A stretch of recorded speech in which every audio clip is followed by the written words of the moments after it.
Hello, good morning. Suffering from a bit of a migraine today, but that's not the reason I'm doing a video. My video is really, I'm reminded so much of what's going on in drama world, of Dumaguete. What was the guy's name? Mike from Mike's Philippine Journey. I watched him this morning talking with Bud Brown, who I often watch, a wise old man. That's Bud, of course. But I also watch the body language of Mike, the one that is embroiled in legal arguments, we'll call it, with a fellow blogger, one that is currently overseas, I believe, but also has accordingly got property, or his girlfriend or wife has got property in and around Dumaguete. Those that have watched my channel over the years, the last 4 or 5 years now, I'm sure would remember my dear friend Mikey, Mike's Philippine Journey. I called him Mikey because that's how it seems to be spelt. It's just a modern way of calling yourself M-I-K-E. But never mind, everybody has their ways of calling themselves whatever they wish. But I fell foul of the trickery. I'll call it trickery because I did fall for his constant attack on me and my channel, or our channel as it was. And I plucked up enough courage to talk to him face to face, maybe put my side of the story, and hope that he had the common sense to realize that what he was saying was maybe either a little unfair or not warranted. But of course, in fine tradition, Mike, or Mikey, from our Philippine journey, or my Philippine journey, or Mike's Philippine journey, it's so hard to remember what their names were, because Mikey got taken down big time.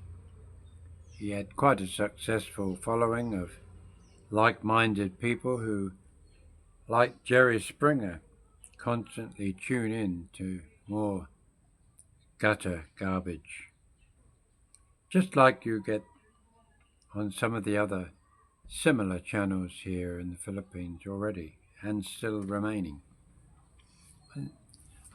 People do love drama. People like exciting pull downs of people.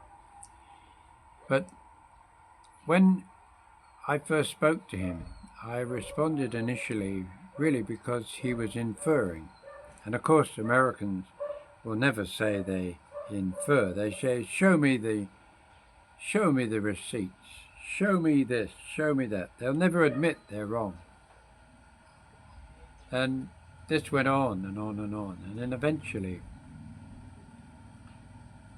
he tried to corner me.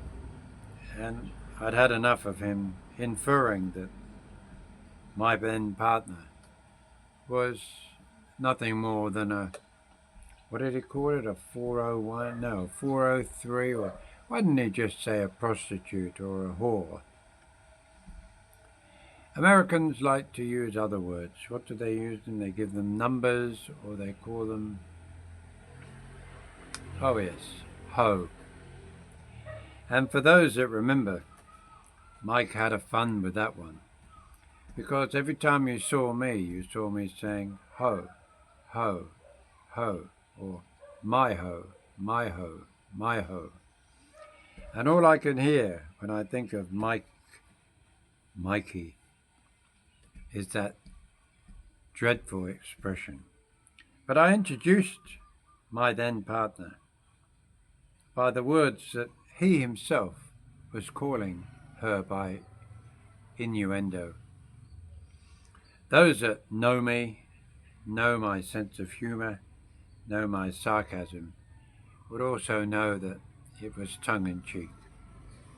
But not for Mike. It represented clicks, it represented money for his channel. He not only did that, he went and embroiled himself with others on other channels. As an example, Philippine Antics, he managed to become a regular feature on their channel when they used to have ScreenYard.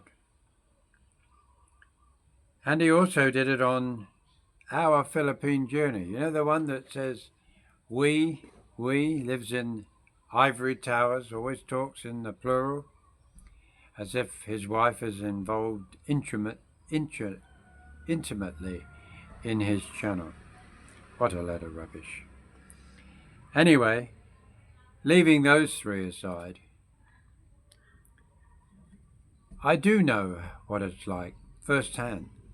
I know how Mikey plastered the pictures of my partner in the most unflattering way, knowing also that she worked for government department here in the Philippines, which he also then mocked anybody working for a government department as if somehow they were lesser people, full of maybe their own importance. I'm sure they've got many people work for any organisation that are full of their own importance, but certainly not in this case. But that is character assassination. It is bullying, it is cyberbullying, whatever you want to call it. And good friends of mine always told me, John, Norman, whatever they called me, leave it alone. Don't give them more oxygen. Don't allow them the pleasure of seeing you be upset. The only advice I can give to Mike from Mike in the Philippines is that he's got to somehow stop being like so many Americans, thinking that he's outraged, that he's somehow being personally attacked. Of course, these idiots will do that. And of course, they know where it hurts. Your children, your partner, your wife. Try and ride above that. Try and lift yourself above it. I mean, what you've done now by reacting to 15 or so videos of this guy is you've just played straight into his own trap. And you actually, in many ways, have created a lot of what you're doing yourself by reacting to it. The likes of Calvin. I can't think how many times I turned on channels and saw Calvin being attacked. Rightly or wrongly, it doesn't matter. That's part of the the fun of having a YouTube channel. There's queers out there, there's weirdos out there, there's strange guys and women out there. And they sit there behind their little typewriters or keyboards, and they never been to the Philippines, don't know what it's really like at all. But they'll give you their tuppence worth for what it's worth. But this guy, he's gone and taken photographs in front of the cyber something or other team, a legal entity here in the Philippines. Again, what's he trying to prove? Is it clickbait? If it is, then he knows why he's doing it. He knows that he's going to get seen. He knows he's going to get views. Are his views going down? Is he looking for some more attention? We all want to have 1,000, 2,000, 5,000, 12,000, 20,000 views on our video. We all think that we've done a marvelous job at giving you some entertainment and some good advice, sometimes incorrect advice too. But guys, Mike from Mike in the Philippines, the best advice I can give you is save your dollars, save the humiliation, save all of that and put it to rest. I know that Stephen also did a video. I'm sure all of the others will do one. I did one myself and I pulled it down after, I don't know, 150 views. Sorry guys, I just thought, what a waste of time. What is a waste of time is I'm just feeding the sharks out there. My message to you anyway at the moment is not about what's happened to Mike, but what can happen to anybody who has a channel. And the best advice to you is to grin and bear it. I know it's hard and it really gets under your skin and it makes you angry. I can assure you if I was a heavy drinker, I would have had a real headache after Mikey was pulled down by YouTube. No matter how he wants to say it, nobody pulls down one with earning them $50,000 a year, supposedly. Nobody does that. And you see, he's still on YouTube. I don't know why he wastes his time. Doesn't he realize that his persona, what he has to say, is not of major interest to the world? There's many more things to discuss. And I will. I watched an American guy, a very successful one. Blobbett? No. Anyway, you probably will know when he starts with B, I think, not Bloomberg. Buffett. Warren Buffett. I've watched a few of his. Well, I'll call them inspirational videos, because in a way they are, because he doesn't need your money to talk to you and let you listen to his wafflings. But you must admire somebody who's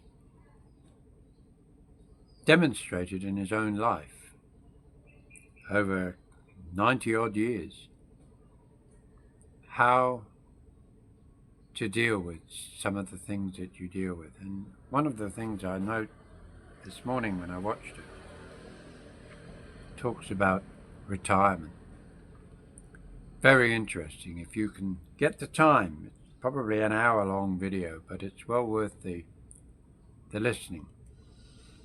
It does make you think how so many highly financed Americans come over here.